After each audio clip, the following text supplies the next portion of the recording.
너에게도 궁금하지? 딱 그러셨는데요. 에베소서 5장 28절에서 33절입니다. 에베소서 5장 28절에서 33절 하나님의 말씀을 대하실 때는 다 함께 일어나셔서 경건한 마음으로 저와 교독했으면 좋겠습니다. 에베소서 5장 28절에서 33절 한 절씩 교독하겠습니다. 이와 같이 남편들도 자기 아내 사랑하기를 자기 자신과 같이 할지니 자기 아내를 사랑하는 자는 자기를 사랑하는 것이라. 누구든지 언제나 자기 육체를 미워하지 않고 오직 양육하여 보호하기를 그리스도께서 교회에게 함과 같이 하나니 우리는 그 몸의 지체임이라.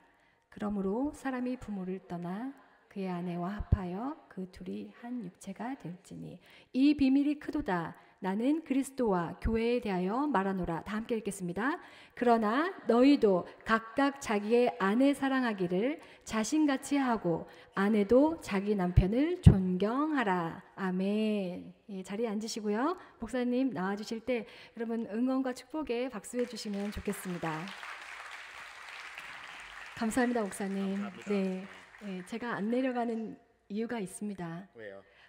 우리가 언제 또 담임 목사님을 축복해 보겠나라는 생각이 들어요. 그래서 우리가 이제 빠른 박자로 당신은 하나님의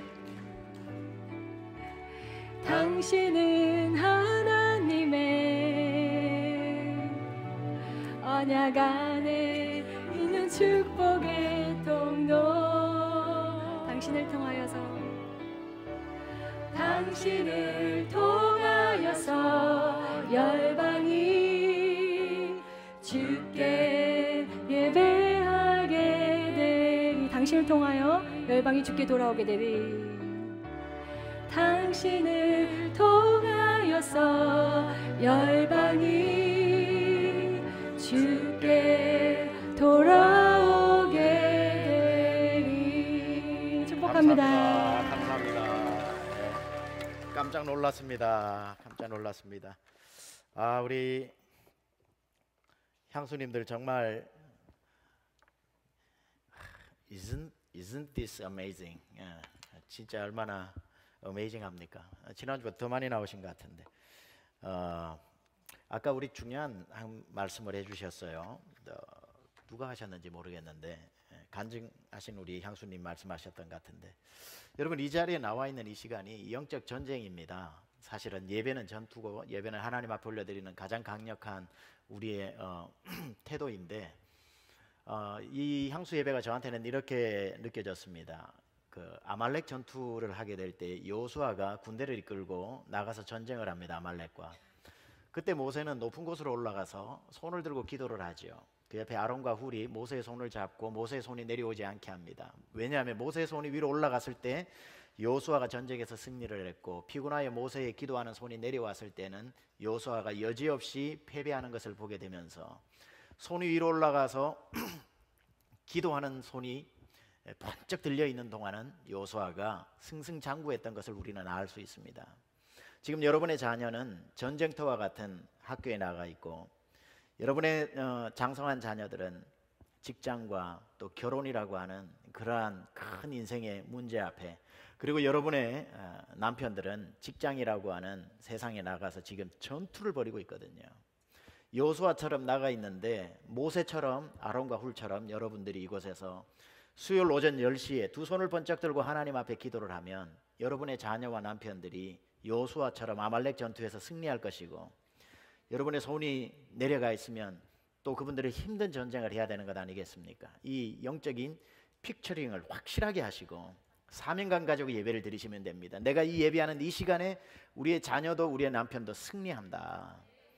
그래서 사명감 가지고 정말 은혜롭게 예배를 드리면서 10주간 지키는 이 가을학기 향수 예배를 통해서 여성 수요 예배하니까 줄이니까 여수 예배입니다. 여수들이 모여가지고 예배 드린다고 이제 여수인지 모르겠는데 여성 수요 예배 굉장히 좋은 것 같아요. 제가 봐서 향기로운 여성 수요 예배가 참 좋은 것 같아요. 향기로운 수요 여성 예배 뭐 whatever. 근데 정말 여성들이 나와서 이 10주 동안 기도하는 이 시간에 여러분의 집안의 지형도가 바뀌고 영적 전쟁이 바뀌고 모든 아말렉 전투에서 여호수아처럼 승리하는 역사가 일어날 것이다. 모든 문제는 풀려진다. 우리는 예배하지만 이 예배를 통해 하나님의 강력한 역사가 아말렉 전쟁터에서 일어나게 된다. 나는 이곳에서, 우리의 가족은 세상에서, 학교에서 정말 그 그림을 그리시고 사명감 가지고 예배 드리실 때 놀라운 하나님의 은혜가 이곳에 나타나게 되리라 믿습니다. 그래서 우리 간증도 은혜스럽고 찬양도 은혜스럽고, 얼마나 은혜스러운지, 반주도 은혜스럽고 자막도 은혜스럽고 전부 다 이렇게 아마추어 냄새가 풀풀 나지만 그래도 아까 뭐 당신을 통하여서, 자막을 얼마나 빨리 치는지 통하여서가 너무 기니까 통서라고 그냥 써놨더라고. 여기 보니까 중간에 싹 빼버리고 뭐 그런 식으로 급하게 자막을 만들지만 저는 여기서 같이 찬양을 하는데 우리 향수님들이 너무 귀여운 겁니다. 저 진짜 뭐 찬양도 귀엽고 뭐 자막도 귀엽고 간증도 귀엽고 뭐 다 너무나도 대단하고 대견하고 우리 향수 예배 여러분 사명감 가지고, 지난주 나오시고 이번주 나오신 여러분은 사명감 가지고 초창기 멤버입니다. 나중에 보세요. 저는 항상 하나님이 선포하게 하셔가지고 그게 이루어지는 복을 받았습니다. 옛날에 목자를 6명 세우면서 그랬거든요. 우리 교회 목자가 200명이 넘는 날이 올 겁니다. 아무도 안 믿었는데 선포를 했습니다. 지금 그 역사 일어나고 있고, 지금도 내년도에 35개의 목장이 지금 다시 시작이 되어지면 60, 70명입니다. 부부만 하면. 나중에 여성 예배 이 본당 가득 찰 거거든요. 여러분은 초창기 멤버입니다.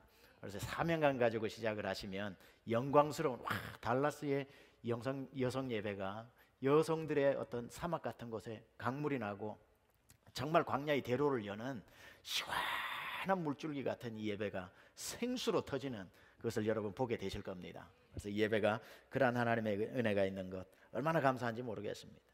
그래서 여러분 힘내시라고 오늘 화려한 재혼을 준비했습니다. 화려한 재혼. 오늘 설교는 화려한 재혼을 꿈꾸는 모든 여성들에게 전하는 반가운 소식입니다. 자, 여러분, 저도 자유롭게 설교를 할게요. 다시 태어나도 지금 남편을 만나 살고 싶으세요?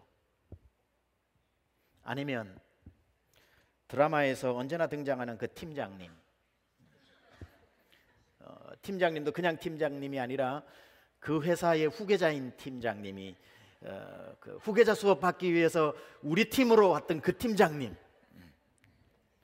그 사람을 만날 수만 있다면 다시 만나 새 가정을 꾸리고 싶으세요? 아니면 지금 남편하고 그냥 살고 싶으세요? 드라마나 영화를 한 편 딱 보고 옆에 딱 남편을 보면 오징어가 우물우물거리고 있는 그 남편입니까? 아니면 팀장님과 어떠세요? 어느 목사님 사모님도 갑자기 어느 날 주일 예배 설교를 하는데 이불을 들고 올라오더랍니다. 목사님도 놀라고 성도들도 놀라고, 그래서 도대체 무슨 일이냐 그러니까 강단 위에 서 있는 당신하고 집에 있는 당신하고 너무 달라가지고 난 여기서 살란다 그러고는 깔아놓고 자더랍니다. 목사도 예외가 없어요. 저도 가끔씩 교회에서 저희 아내가 블랭킷 있냐고 춥다고 그러면 깜짝깜짝 놀래요. 혹시 저거 들고 강단에 올라오는 거 아닐까 싶어서.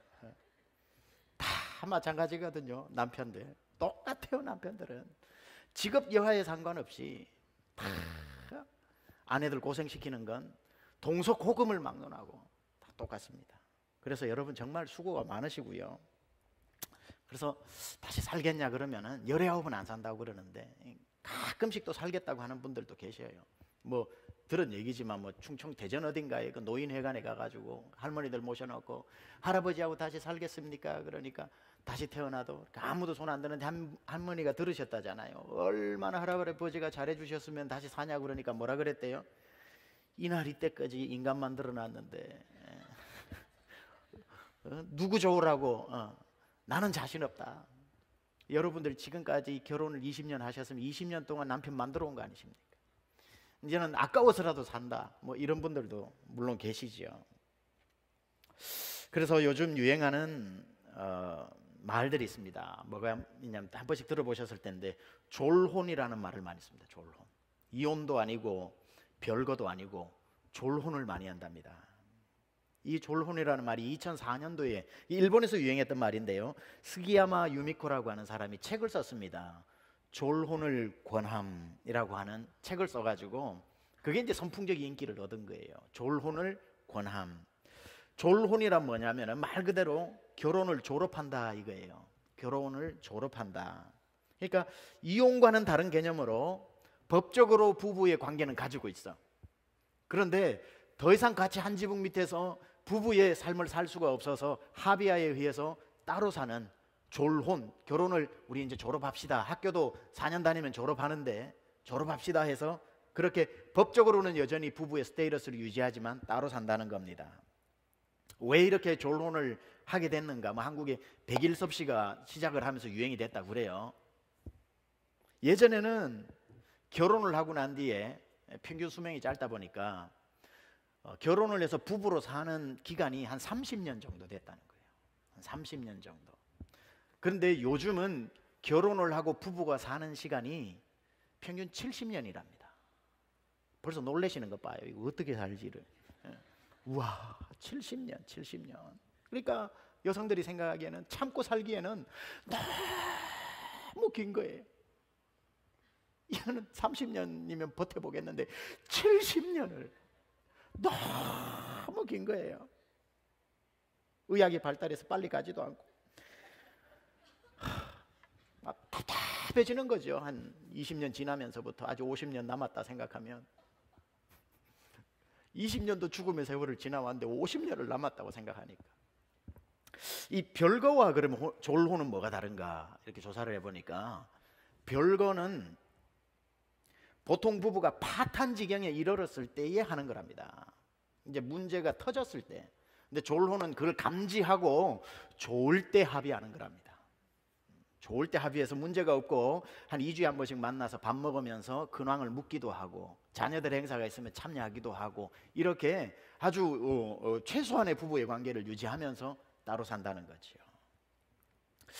참 이런 걸 보면서 참 슬픔을 느낍니다. 왜냐하면 이혼하기에는 사회적 시선이 따갑고 별거 하기에도 누가 하면 어머머머 뒷담화를 하는 것 같으니까 뭔가 좀 로맨틱하면서 그럴싸하면서 합리적이게 보이는 또 이런 어떤 신상품을 만들어서 졸혼이라고 하는 상품으로 팔고 열광하는 모습을 또 볼 때 마음이 좀 씁쓸해지는 것도 사실이죠.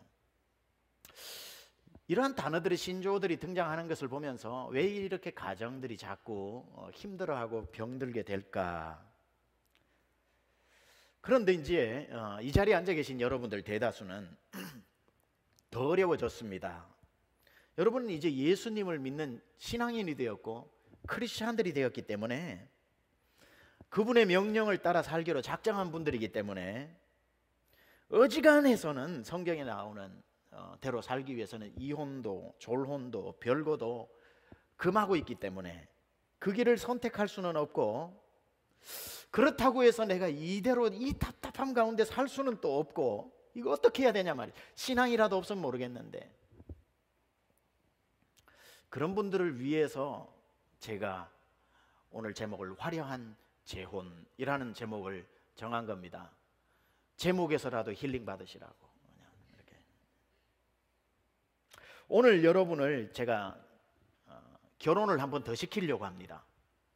재혼을 시키려고 합니다. 아주 멋진 신랑 한 분을 소개하려고 그래요. 감 잡으셨죠? 예수님과의 재혼입니다. 첫째 남편은 어떻게 만났는지 몰라도 진짜 신랑 한번 제대로 만나보자는 거죠. 예수님과의 재혼. 감사하게도 성경에서 예수님을 묘사하는 여러 단어가 있는데 굉장히 요한계시록에도 그렇고 많이 쓰는 예수님을 묘사하는 단어 중에 하나가 뭔 줄 아세요? 신랑입니다. 신랑. 그리고 우리들을 표현하는 것 중에 많이 표현하는 게 신부입니다. 그리스도의 신부. 오늘 에베소서 우리 5장에 읽었던 것처럼 여기에도 아내와 남편을 이야기하면서 신랑 되신 예수 그리스도와 교회와 자녀들에 대한 신부됨에 대해서 이야기를 하기 때문에 제 말이 절대로 억지 주장이 아닙니다. 예수님이 여러분의 신랑이라는 것은 성경에 기록되어져 있는 공식적인 여러분의 스파우스, 배우자입니다. 그래서 제가 오늘 이 설교를 여러분에게 드리는 이유는 잘 들으셔야 됩니다. 이제 또 잘못해가지고 남편들 화내게 하시면 안 되고요. 오늘 남편들 버려버리고 예수님 택하라는 것이 아니라 여러분에게는 최고의 신랑이 계시니까 그 힘 가지고 지금 남편하고 웬만하면 사시라. 이걸 이제 얘기하려고 주장하는 거죠. 중년이 되면서 여성분들이 이제 결혼하신 지 얼마 안 되신 분들도 잘 들어두셔야 됩니다. 나랑 상관없네가 아니라 누구나 우리는 그 모든 시간들을 지나가는 거니까 중년이 되면서 여성들이 외도를 많이 한다고 그래요. 한국에 장바가니 들고 나가면서 다 보이프렌드를 만나러 간다고 그럽니다. 왜 외도를 많이 할까? 여성들이 왜 의외로 외도를 많이 할까? 이 여성이 중년이 되어 간다라고 하는 것, 중년을 넘어 노년까지 나가는 이러한 과정이 굉장히 여성들에게는 슬픈 일이죠.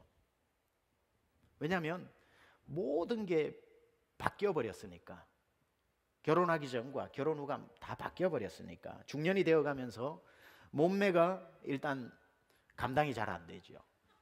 장난이 아니게 이제 바뀐다든지 누구의 말에 의하면 장난을 너무 심하게 쳐버렸다든지 뭐 이렇게 되는 거예요. 장난이 아니든지 장난을 너무 심하게 쳤다. 늘 44 사이즈 처녀 때 입었던 걸 걸어놓고 위로는 받지만 한 번도 입을 기회가 없는 그 쓸쓸함. 어느 날 거울을 쳐다보면 딴 사람이 서 있는 것 같고 왠지 낯선 여자가 나를 쳐다보고 있고 거울에 비친 자기의 모습은 도무지 마음에 들지 않고 그래서 어떡하죠? 거울이 문제인가 보다 싶어서 비싼 거울을 사가지고 세워서 보니까 비싼 거울의 특징은 정확하다는 겁니다. 비쌀수록 정확한 거예요. 왜냐하면 그 아주 고급 기술로 울퉁불퉁하게 잘못 나오지 않도록 정확하게 그 사람을 비추어 주는 게 고급 거울의 특징이기 때문에 아무리 비싼 걸 주고 살수록 너무 정확한 자기 모습이 거기에 적나라하게 드러나는 것을 보고 야속한 거죠. 백설공주에서 우리는 백설공주가 자꾸 불쌍하다고 이 이야기를 진행을 하는데 다른 차원에서 보면 제일 불쌍한 사람은 그 계모 엄마입니다. 얼마나 불쌍해요. 저는 그 중년의 갱년기를 지나는 그 엄마가 제일 불쌍한 것 같아요. 계모가 왜 백설공주를 미워했죠? 거울이 너무 정직해서 그래요. 그놈의 거울이 좀 거짓말 좀 하고 융통성도 좀 부려주고 좋은 말도 해주면 좋은데 물어볼 때마다 세상에서 누가 제일 예쁘냐 그러면 백설공주 이렇게 해주니까 넌 아니야 백설공주 이러니까 막 화가 나는 거죠. 거울이 좀 쌌다든지 아니면은 뭐 거울이 좀 대충 거짓말도 해주고 둘러서 얘기해 줄 수 있다면 융통성이 1%만 있었어도 여왕님이 세상에서 제일 이쁩니다 하면 가정이 평화롭고 그 엄마도 그 힘으로 비록 자기 배에서 난 애는 아니지만 잘해줄 수 있을 텐데 그 융통성 없는 거울이 백설공주가 더 이쁩니다 물을 때마다 대답을 하니까 가정이 파탄나고 화가 나는 거죠. 저에게 기회가 있다면 이 백설공주를 주인공으로 하지 않고 갱년기를 지나는 한 여성의 엄마의 입장에서 한번 써보고 여러분에게 연극을 한번 시켜볼까 하는 그런 생각을 해봅니다. 눈물 나는 거예요. 제가 말씀을 준비하다가 백설공주 엄마를 생각하니까 사과를 들고 숲속을 다니면서 백설공주 어딨니 하는 그 쓸쓸한 한 여인의 살아보고자 하는 그 몸부림이 막 가슴을 치는 거예요. 근데요 이 정확한 백설공주 집에 있었던 거울은 바로 누구냐면 여러분의 집에 있는 남편들입니다. 여러분 집에 있는 남편은 거짓말을 절대 못하는 너무 정확한 거울이라는 거예요. 사람이 언제 화가 나냐면 나도 아는 얘기를 남이 나한테 해줄 때거든요. 하루에 3번씩 여러 번 묻잖아요 남편한테. 여보 난 살 너무 쪘지. 여보 나 살 너무 쪘지. 여보 나 요즘 너무 쪘지. 이렇게 묻잖아요. 저도 수시로 듣거든요. 여보 나 살 너무 쪘지. 집에 있는 그 남편이라는 거울은 융통성이 좀 있고 거짓말도 좀 하고 저렴한 표현도 해주면서 아니야 무슨 소리야 하나도 안 쪘어 그대로야 당신 이렇게 거짓말을 해주면 되는데 그 거울은 백설공주 집에 있는 거울만큼이나 정확해가지고 거울을 봐 보면 알잖아. 보고도 몰라? 이러고 있는 거예요. 어휴, 그놈의 거울 깰 수도 없고. 거울이라야 깨지. 사람 거울이라서 깨지도 못하고. 너무 정확한 거울을 보세요. 제가 그런다는 뜻 아닙니다, 여러분. 절대 누군가가 그런다는 거죠.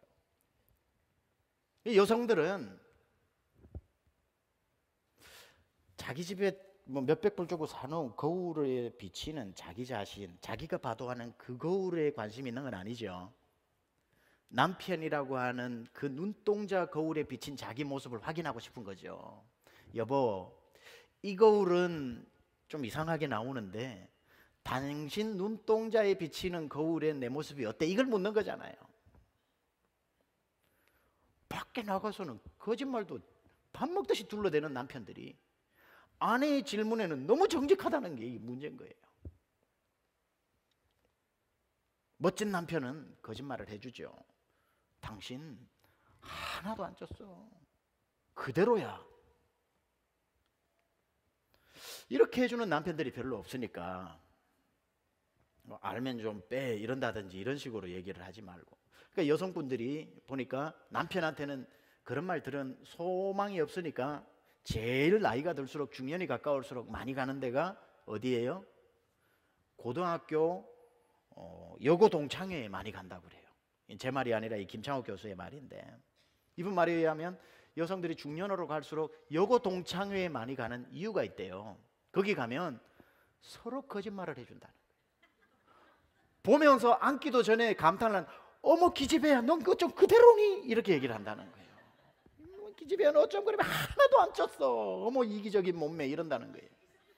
그러면은 그걸 듣고 있느냐 하면은 아니죠. 상대편에 있는 것들 사돈 남말하네. 이 기집애야 너야말로 하나도 안 쪘어. 그러면은 막 힐링이 되는 거예요. 서로 안 쪘다고 그러니까 서로 이렇게 하다가 이제는 어머 그럼 우리 안 찐 김에 뷔페 나가자 그래서 12접시 먹고, 안 찐 김에 뷔페 나가자 그래서 12접시 먹고 집에 가서 남편 앞에서 나 쪘지 이런다는 거예요. 지금 이 반복인 거죠. 반복인 거죠. 그러니까 자기를 눈동자의 다른 거울로 봐주기를 원하는데 정직한 거울 앞에 오늘 백설공주 여러분들이, 백설공주의 엄마 같은 여러분들이 자꾸 상심되는 거지. 이렇게 여성의 나이가 한 살, 두 살 먹어가면서 자꾸 외도를 하는 경우들이 있는데 남편이 아닌 다른 남자를 찾게 되는, 외도를 하게 되는 경우가 있는데 왜 그러냐? 심리적으로 보면 자기 존재감을 찾고 싶은 거예요. 내가 더 이상 우리 남편에게는 신비로운 존재가 아닌 것 같은데 정말 우리 남편에게만 그럴까? 모든 사람에게 그럴까라는 것을 자기 자신의 존재감을 한번 확인해 보고 싶은 것. 내가 아직도 여성으로서의 매력이 남아 있을까? 만약에 어떤 환경만 된다면 어떤 사람이 날 좋아해 줄까? 나를 누구 엄마, 누구 집 며느리로 봐주는 것이 아니라 나를 한 여성으로 보는 사람이 이 세상에 아직도 존재할까? 그러다가 궁금했던 게 사실처럼 그런 눈으로 봐주는 사람이 있으면 마음이 그냥 빼앗긴다는 거죠. 자기 존재감을 확인하는 순간 정신을 못 차리는 거죠. 다시 자기 잃어버렸던 자기를 찾은 듯한 느낌. 그리고는 이제 이성이 마비가 되고 회복할 수 없는 것으로 치닫게 되고, 그게 정신이 돌아올 때쯤이면 언제 돌아오냐면은 그 놈이 우리 집에 있는 그 놈하고 비슷하다는 걸 느낄 때, 세상에 별 사람 없다는 걸 느낄 때 후회가 되는 거죠. 이런 어쩌면 누구나 한 번쯤은 겪게 될 이런 마음의 고민과 번뇌, 삶의 고단한 시점에 서 있다가 이 여성 예배에 나온 세미안의 향수들이요, 여러분에게 오늘 최고의 신랑을 소개한다는 거예요. 화려한 재혼을 시켜드리겠습니다. 오늘 여러분은 눈에 보이는 5점 더 나가고 10점 더 나가는 또이또이의 누군가를 찾는 것이 아니라 영원한 신랑 되시는 예수님을 여러분이 다시 한번 화려한 재혼을 해보는 겁니다. 남편 아닌 다른 사람 만나서 여러분 존재감을 확인하지 마시고 여러분의 젊음을 누군가를 만나서 확인하려고 하지 마시고, 여러분을 뜨겁게 사랑해줄, 남편보다 더 사랑해줄 누구도 찾지 마시고, 그런 일시적인 거짓말에 속지 마시고, 5점 더 나은 사람을 얻기 위해 5점밖에 안 나쁜 내 남편을 잃어버리지 마시고, 만나려면 큰 마음 먹고 재혼하기로 오늘 결정하셨다면 최고의 남자를 만나야 되는 거죠. 이왕 결정했다면. 그 최고의 남자는 이 세상에 없다니까요. 그분이 바로 여러분이 오늘 재혼을 하셔야 될 유일한 분은 예수님이라는 겁니다. 예수님이라는 신랑, 우리를 신부라고 불러주시는 그분을 만날 때에 여러분의 존재감과 여러분이 그런 외도를 통해 얻고 싶었던 모든 것들은 더 풍성하게 확인되어질 수 있고, 여러분의 자신감은 풀 찰지가 되는 거죠. 자, 그렇다면 제가 오늘 여러분과, 물론 잘 예수님 믿고 계시겠지만 다시 한번 확인하는 거예요. 여러분과 예수님을 중매함에 있어서 예수님은 어떠한 우리의 신랑인지, 여러분의 신랑인지를 오늘 본문 가지고 몇 가지로 한번 얘기를 남은 시간 해보려고 합니다. 신랑 되신 예수님이 어떤 분이냐면, 첫째, 여러분을 변치 않고 사랑을 해주시는 분입니다. 우리 이런 남편 꿈꾸는 거 아닙니까? 변치 않고 나를 사랑해주는 사람. 많은 젊은이들이 저와 저희 아내에게 부부 상담을 하고, 또 결혼해가지고 가정의 위기를 겪으신 분들이 종종 저에게 상담하면서 묻는 질문이 있습니다. 목사님, 사랑은 안 변하는 거잖아요. 근데 사랑이 어떻게 변해요? 그 사람이 나를 얼마나 뜨겁게 사랑했는데. 그러면서 변해버린 배우자의 사랑에 대해 분노합니다. 오늘 분명히 말씀드릴게요. 사랑은 변합니다. 변합니다. 왜냐하면 제가 가지고 있는 사랑, 여러분이 가지고 있는 사랑은 진품이 아니기 때문에 그래요. 진품은 안 변하겠지만 진품에서 따내은 모조품은 변하게 되는 겁니다. 모조품이라고 해서 나쁜 것은 아니지만, 플라톤의 이데아를 예를 들자면 우리의 정신의 관념 속에는 100% 완벽한 원이라고 하는 관념이 들어있는 거죠. 그건 조금도 굴곡이 없습니다. 100% 완전한 원입니다. 그 관념 속에서 인간이 둥그런 공도 만들고 둥그런 접시도 만들고 둥그런 냄비도 만드는 거지요. 이 관념이 있기 때문에 물체가 나타나는 건데, 그럼에도 불구하고 우리 눈에는 100%인 것 같아도 이 세상에 만들어진 원 중에 100% 동그란 건 없다는 것, 이게 플라톤의 이데아 사상 아닙니까? 마찬가지인 거죠. 우리가 아무리 내가 널 사랑하고 네가 날 사랑한다고 해도 이 사랑은 100% 하나님의 사랑이 아니기 때문에 그 사랑은 반드시 시간이 가면서 퇴색되어지거나 변질되어진다라는 것을 인정해야 되는 겁니다. 분노가 되겠지만 사랑이, 인간이 가지고 있는 사랑의 수준을 빨리 이해해야 되는 겁니다. 따라서 세상의 모든 사랑들이, 그 뜨거웠던 사랑들이 변하는 데 있어서 이유는 뭐냐면 그 사랑이 아가페 사랑이 아니기 때문입니다. 그런데 오늘 제가 여러분에게 재혼시킬 우리의 신랑 되신 예수님이 우리에게 주시는 사랑은 그 누구의 사랑과 같지 않아서, 사랑을 부어주시는 그 사랑이 아가페의 사랑으로서, 아가페는 하나님의 사랑이라는 뜻이고 그 사랑은 절대로 변치 않는다는 거지요. 결혼을 해서 10년, 20년, 30년 가면서 사랑이 커지는 가족도 있겠지만 사랑이 식어진 것 때문에 마음이 아픈 분들에게는 그 사랑에 실망하지 말고 오늘 예수님의 변치 않는 사랑으로 여러분이 영적 재혼을 해야 된다는 겁니다. 따져봅시다.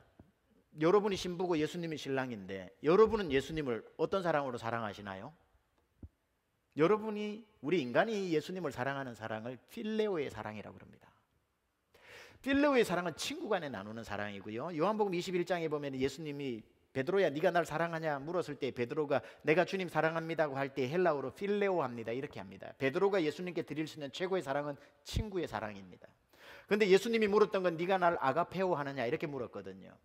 예수님이 베드로에게 주셨던 사랑은 변치 않는 아가페의 사랑이었지만 그 사랑에 겨우 반응했던 베드로의 최고의 사랑의 답변은 친구의 사랑으로 사랑한다는 거거든요. 자, 여러분들이 예수님 사랑한다고 하지만 여러분도 예수님을 아가페오로 사랑하지 않잖아요. 필레오로 사랑하잖아요. 여러분 예수님을 처음 만났던 그날 첫사랑에 빠진 거죠. 그때부터 지금까지 예수 믿은 지 30년 되었었는지 40년 되었는지 모르겠지만 분명한 것 한 가지는 그때보다 지금 덜 사랑하면서 사랑이 변하더라는 겁니다. 왜죠? 이상한 게 아니에요.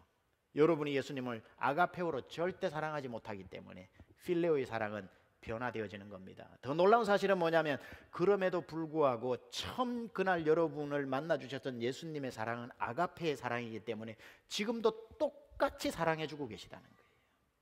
중년이 되든 여러분의 몸매, 여러분의 직업, 여러분의 나이, 여러분의 건강 상태, 여러분의 삶이 어떻게 바뀌었는지 상관없이 예수님은 절대로 그걸 보고 놀라지 않는다는 거예요. 그걸 보고 실망하지도 않고 그것 때문에 사랑이 변하지도 않는다는 겁니다. 왜냐하면 여러분의 신랑 되신 예수님은 여러분 자체를 사랑하기 때문에, 그 사랑은 본질상 변하지 않는 사랑이기 때문에, 예수님이 여러분을 내 사랑하는 신부로 택한 그날부터 지금까지 그 사랑은 단 한 번도 변한 적이 없습니다. 왜냐하면 그걸 absolute love, 절대적인 사랑이라고 말하기 때문에. 신랑 되어주신 예수님이 여러분을 사랑하시기는 한데, 만약 예수님이 연애 때 감정 다르고, 결혼해가 신혼 때 감정 다르고, 중년 때 감정 다르고, 갱년기 지나면서 노년되어져 가는 단계의 사랑이 다르다면 예수님 사랑도 별것 없겠지만, 우리 신체 상태와 아무 상관없이 신랑 되신 예수님이 바로 여러분을 사랑해주고 계시고 최고로 여겨주고 계신다는 겁니다. 왜냐하면 예수님이 여러분을 신부 삼기로 결정하시는 그날 이 모든 것을 감수하시기로 스스로 작정하셨기 때문에, 누구야? 내 사랑하는 신부야?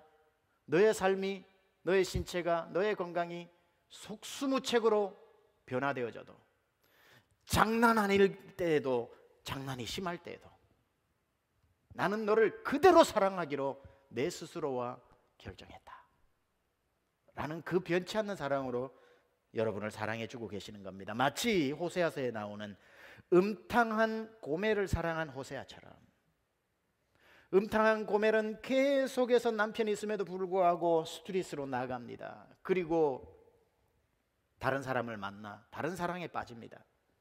그럴 때마다 하나님은 호세아를 보내어 고멜을 데리고 오게 하고 다시 그를 아내로 맞아서 자녀를 출생하고, 만족 못한 이 고멜은 또 거리를 뛰쳐나가서 다른 사람을 사랑할 때 그 가슴 찢어지지만 하나님은 다시 호세아를 보내어 그를 또 데리고 와서 아내로 삼고, 아내로 삼는 그 사랑을 하나님의 사랑으로 표현하잖아요.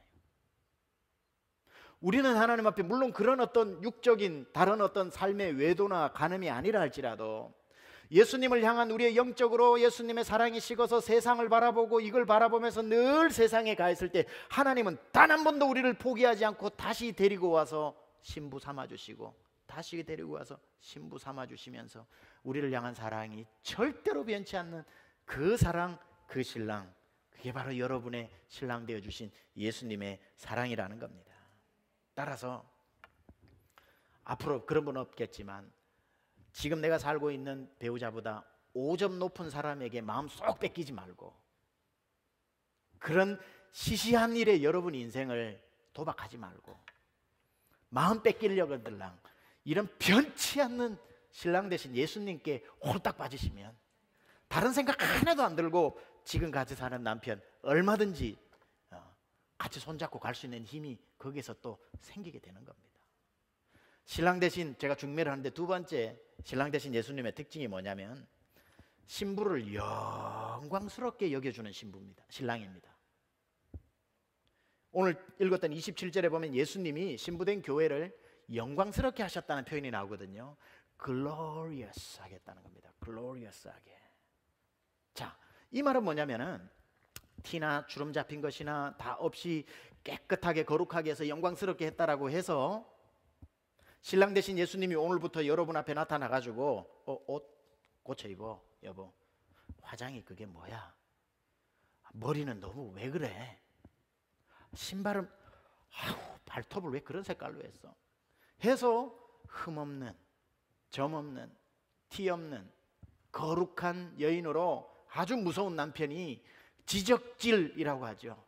해가지고 완전히 스트레스에 빠져가지고 꼼짝 못하게 해서 외출 한번 해서 남들 앞에 가려면은, 이거는 뭐 여성분들이 남편 때문에 밖에 시선은 둘째치고 남편 시선 때문에 뭐 입을 옷도 못 입고 뭐 매니큐어 하나도 못하고 화장도 내 마음대로 못하고 나가서 대화 하나도 제대로 못하고 해가지고 남편이 마음에 들었어, 흠없고 점없고 거룩하게 해서 영광스러운 아내로 드디어 받아주는 이런 남편이 아니라는 거예요.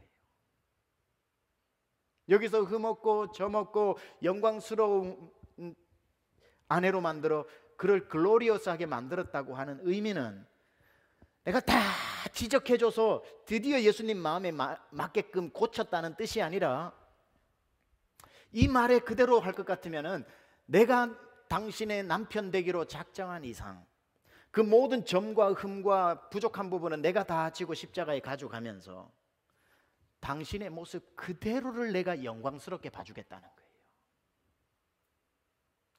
당신 고등학교 중퇴했어? 그 자체가 나에게 너무나도 좋아. 당신 이런 과거에 아픔이 있었어? 깨끗이 씻고 와. 바꾸고 와가 아니라 You're still glorious to me. 어떤 모습으로 서 있어도 예수님, 신랑 되신 예수님이 그대로 받아주신다는 거예요. 이게 흠이나 점을 없애서가 아니라 흠도 점도 되지 않게 여기는 게 더 중요하죠. 흠 지우고 와. 여보 돈 줄 테니까 점 지우고 와. 이게 줄 테니까 좀 고치고 와가 아니라, 그렇게 해서 괜찮은 사람이 되었을 때에 Now you're my wife가 아니라, 흠도 없고 점도 없는 거는 흠을 빼고 점을 뺀 게 아니라 흠도 흠으로 안 보이고 점도 점으로 안 보이고 약점도 약점으로 안 보이는 남편 앞에 서 있는, 내 전 존재를 그냥 던져버려도 받아줄 것 같은 사람, 그분이 신랑 되신 예수님이라는 거죠. 이런 사람이 있더라고요.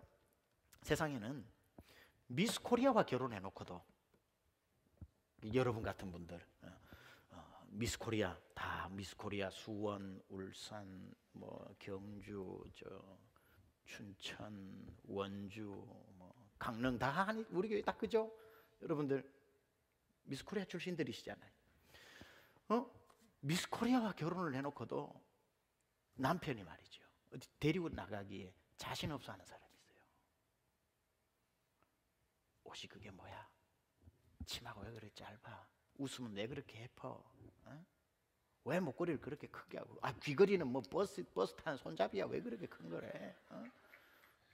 뭐 별의별 얘기, 향수 냄새가 왜 그래 역겨워? 완전히 미스 코리아를 데리고 와놓고 완전히 부끄러워서 어디 데리고 나가지 못하게끔 세상 속에 가두어 버리는 남편들이 있는가 하면, 콩밤에는 삼순이를 데리고 와놓고, 그러고도 그 아내를 어디든지 데리고 다니면서 안녕하세요 제 와이프입니다 하는 사람이 있더라고요. 그런데 희한하죠.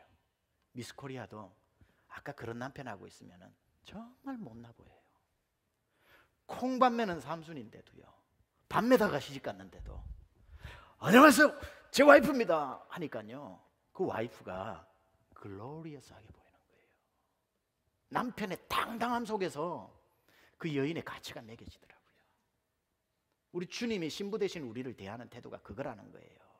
너 고치고 와, 너 바꾸고 와, 더 깨끗해져야 내가 널 데리고 다닐 거야가 아니라, 수치와 우리의 과거와 우리의 모든 숨기고 싶은 부끄러움들을 예수님이 모르실 리가 있어요. 다 하시면서 그거 나한테 주하고 십자가에 당신이 지시고 난 뒤에 그 모습 그대로 새로운 인생 길로 그냥 나오라는 거예요. 그러고는 여러분을 데리고 다니시면서 한 번도 부끄러워하지 않고 온 천하에 다니면서 나의 사랑하는 아내, 나의 어여쁜 자다 하고 여러분을 칭찬해주는 그 신랑, 와, 생각만 해도 멋있지 않습니까? 예수님은 여러분을 그렇게 사랑하시는 거예요. 최근에 어디에 보니까 이런 말이 나오더라고요. 누가 했는지 기억은 안 나는데 참 의미 있는 말이에요. 자기가 그래 연예인이었던 것 어디서 들었는지 모르겠어요. 강연에서 들었는지. 자기는 안 쓰는 말이 있대요. 남자인데 I love you라는 말을 별로 안 쓴대요. I love you라는 말보다 자기는 더 많이 좋아하는 말이 I am falling in love with you를 많이 쓴다는 거예요. 나는 당신을 사랑한다는 사전적인 용어보다 나는 당신과 사랑에 푹 빠져 있다라는 말을 쓴다는 거예요.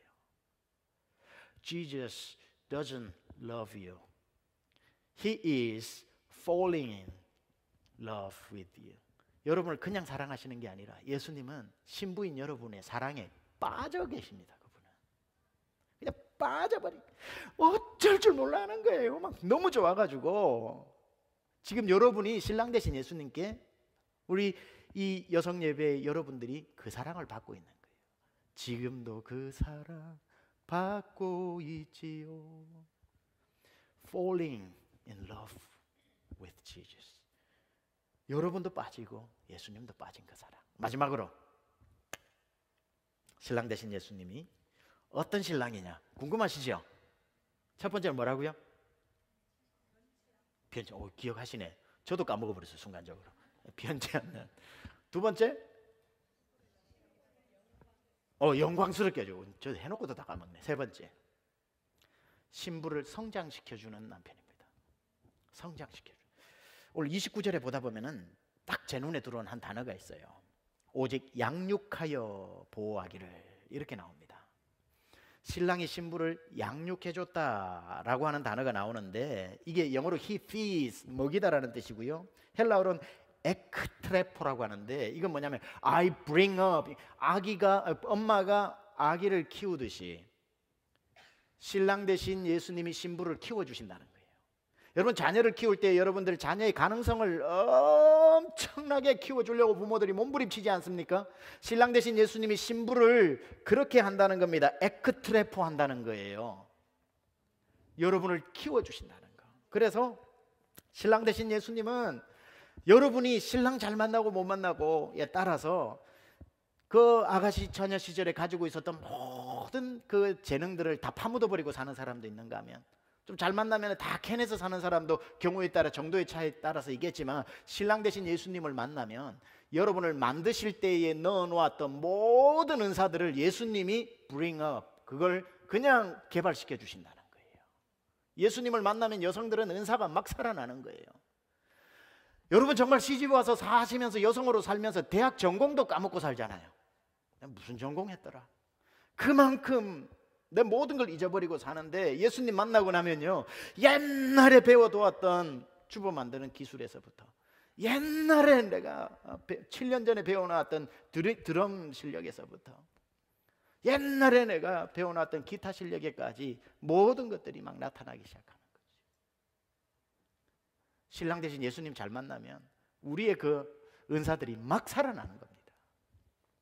나중에 저희 아내가 여기서 말씀 전할 때 본인 이야기도 하겠지만, 이 여성 예배를 준비하면서 참 많이 심려를 기울여서 준비하는 것을 제가 옆에서 보고, 한 2달 전에 금요 성령 집회 때 금요 성령 집회 때인지 모르겠는데 기도를 하는데, 주님이 이제 아내에게 큰 말씀을, 분명한 말씀을 하셨는데, 무슨 말씀을 하셨냐면 이렇게 말씀하셨다고 저에게 고백을 몇 번을 했어요. 너는 이제 이수복으로 일어나라, 이렇게 말씀하셨대요. 너는 이제 이수복으로 일어나라. 최수복이 아니고, 하연 엄마가 아니고, 세미한교회 담임 사모가 아니고, 너는 이수복으로 일어나라. 내가 너를 사용하겠다. 그렇게 말씀하셨다는 거예요. 그래서 저는 나를 떠날련가? 이 생각을 좀 하다가, 설마 주님이 그러실 일은 없고, 이제 하나님께서 20년 동안 사모로서 이렇게 살아왔지만, 하나님이 또 신랑 대신 예수님을 만났을 때에 이 사람의 가능성을 열어주시는구나. 너는 이수복으로 일어나라. 여러분이 까먹고 사는 여러분의 라스트 네임을 신랑 대신 예수님은 회복시켜 주시는 거죠. 뭐 그렇다고 해서 이수복 사모라고 부를 필요는 없습니다. 최수복 사모라고 부르시면 됩니다. 계속. 여러분, 신랑 대신 예수님은 단 한 번도 여러분을 부르실 때에, 여러분 남편 성을 붙여서 부르시거나, 여러분을 부르실 때에 누구 엄마라고 부르시거나 누구 할머니라고 부르시거나 누구 집 며느리라고 부르시는 적이 없습니다. 예수님은 언제나 여러분의 원래의 이름을 불러주십니다. 그분이 여러분의 신랑이시기 때문에 그분을 만나면 가능성이 열리고, 요즘 한국말에 쓰는 말로 포텐이 막 터지고, 포텐셜이 여러분을 끝까지 개발시켜 주시고 무한한 은사를 사용하게 해주십니다. 신랑 되신 예수님이 오늘 여러분에게 다시 청혼하십니다. 나랑 재혼할래? 이 말씀을 술람미 여인과 솔로몬의 고백을 통해 하나님과 예수님이 신부된 우리를 얼마나 사랑하는지 아가서의 말씀을 읽으면서 마무리하겠습니다. 나의 사랑하는 자가 내게 말하여 이르기를, 나의 사랑 내 어여쁜 자야, 일어나서 함께 가자. 겨울도 지나고 비도 그쳤고 지면에는 꽃이 피고 새가 노래할 때가 이르렀는데 비둘기의 소리가 우리 땅에 들리는구나. 무화과 나무에는 푸른 열매가 익었고 포도나무는 꽃을 피워 향기를 토하는구나. 나의 사랑, 나의 어여쁜 자야, 일어나서 함께 가자. 신랑 되신 주님의 손을 잡고 이 포도밭을 거니는 여러분 되시길 축복합니다. 우리 기도합시다. 오늘 말씀을 가지고 한번 기도하는데 우리 반주 좀 해주시고요. 오늘부터 여러분이 예수님과 다시 한번 화려한 재혼이 시작되어야 합니다. 식어버렸던 사랑, 다시 그 불릴 듯 일어나는 주님의 사랑을 여러분 다시 한번 확인하고, 오늘 여러분이 가정에 어떤 어려운 시기를 지나고 있는지 몰라도 오늘 나와 있는 이 시간에 여러분의 자녀, 여러분의 남편들은 아말렉 같은 전투에서 여러분의 오늘 예배로 승리할 것입니다. 그러나 여러분 또 힘을 받아야 되는데, 예수님이 오늘 여러분을 사랑하시되 그분은 여러분의 어떤 모습에도 실망하지 않고 어떤 변화에도 당황하지 않고 아가파의 사랑으로, 변치 않는 사랑으로 사랑해 주실 것입니다. 그리고 어떤 일을 만나도 신랑 되신 예수님은 여러분을 부끄러워하지 않을 겁니다. 숨기고 고치고 그래야만 겨우 점수 주시는 까다로운 분이 아니라 어떤 모습으로 서도 사람들 앞에 이는 내 사랑하는 자, 내 어여쁜 자라고 여러분을 그렇게 맞이해 주실 겁니다. 그리고 다 잃어버려서 딴 이름으로 부르는 세상에 여러분의 이름 정확하게 불러주시는 그분이 예수님입니다. 오늘 다시 한번 그 사랑 안에 하나님, 제가 다시 예수님을, 그 첫사랑을 회복하기 원합니다. 주여 이 시간에 저에게 임하여서 제 손 좀 잡아주시고 일어날 힘을 주시옵소서. 기도하겠습니다. 하나님 아버지, 이 시간 주님 앞에 기도합니다. 오늘 우리의 신랑 되신 예수님을 다시 한번 뜨겁게 다시 한번 붙잡습니다. 오늘 이 중에 말씀 들으면서 흘린 이들의 눈물을 기억하시고 다시 한번 가정을 일으키고 하나님 아버지 주님 주신 그리스도의 신부로 일어나게 하여 주시고, 나를 사랑하실 때 끝까지 사랑하시며 아가페의 사랑으로, 변치 않는 사랑으로 나를 사랑해 주시는 그 사랑, 하나님 내 이름 석자 기억해 주시면서 오늘도 내 손을 잡고 나의 사랑하는 자야, 나의 신부야, 일어나 가자. 비도 그쳤다, 이제 꽃이 피었다, 포도나무가 연그렀다, 나와 함께 그 포도밭으로 가자. 나를 불러주시는 주님 앞에 나아가는 하나님, 오늘 첫사랑이 회복되어지는 예배 되게 하여 주시옵소서.